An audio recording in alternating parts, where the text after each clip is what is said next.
আসসালামু আলাইকুম রহমতুল্লাহ। শিবা মেডিকেল লিমিটেডের পক্ষ থেকে আমি ডাক্তার জাকারিয়া জিহাদ আপনাদেরকে জানাই শুভেচ্ছা ও অভিনন্দন। গর্ভকালীন সময়ে গ্যাসের সমস্যা খুব সাধারণ হলেও এটি মা ও শিশুর জন্য হতে পারে অস্বস্তির কারণ। আজ আমি আপনাদের জানাবো গ্যাসের সমস্যার কারণ, লক্ষণ এবং এর নিরাপদ চিকিৎসা।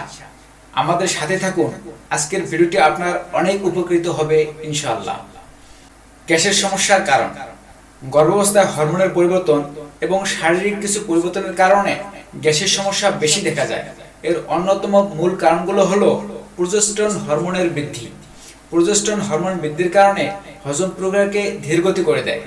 গর্ভাশয় বৃদ্ধিও অন্যতম আরেকটি কারণ এই সময় গর্ভাশয় বৃদ্ধির কারণে পেটে অতিরিক্ত চাপ পড়ে এবং গ্যাস আটকে যায়, ফলে গর্ভবতী মায়েদের গ্যাসের সমস্যা বেশি হয়। কম পানি পান করা এবং কম ফাইবারযুক্ত খাবার খাওয়া, যা কোষ্ঠকাঠিন্যের মাধ্যমে গ্যাস বাড়িয়ে দেয়। অতিরিক্ত মশলাযুক্ত খাবার গ্রহণ, যা পাকস্থলীতে অ্যাসিড সৃষ্টি করে। গর্ভকালীন সময়ে গর্ভবতী মায়েরা ব্যায়াম না করার কারণেও তাদের গ্যাসের অ্যাসিডিটির সমস্যা বেশি দেখা দেয়। গ্যাসের লক্ষণসমূহ: গর্ভবতী মায়েদের পেট ফাঁপা বা পেট ভারী অনুভূত হওয়া, ঘন ঘন ঢেকুর ওঠা এবং বুক জ্বালাপোড়া করা, সেই সাথে ক্ষুধামন্দা ও খাবার অরুচি দেখা দেওয়া, পেটে ব্যথা বা অস্বস্তি অনুভূতি হওয়া গ্যাসের অন্যতম কারণ।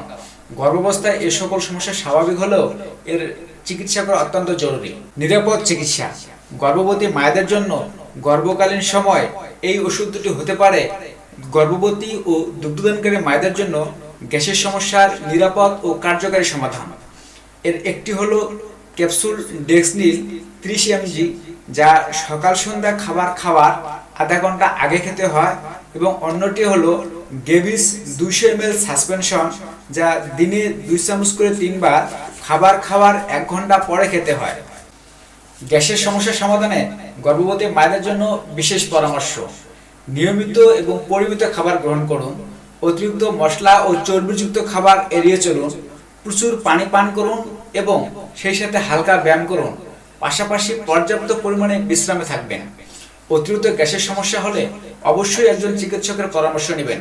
পরিশেষে আমার ভিডিওটি যদি আপনাদের এতটুকু উপকৃত মনে হয়, তাহলে লাইক, কমেন্ট, শেয়ার করে আপনার প্রিয়জনকে দেখার সুযোগ করে দিবেন এবং আমাদের চ্যানেলটি সাবস্ক্রাইব করে আমাদের পাশেই থাকবেন এরকম তথ্যবহুল ভিডিও পেতে।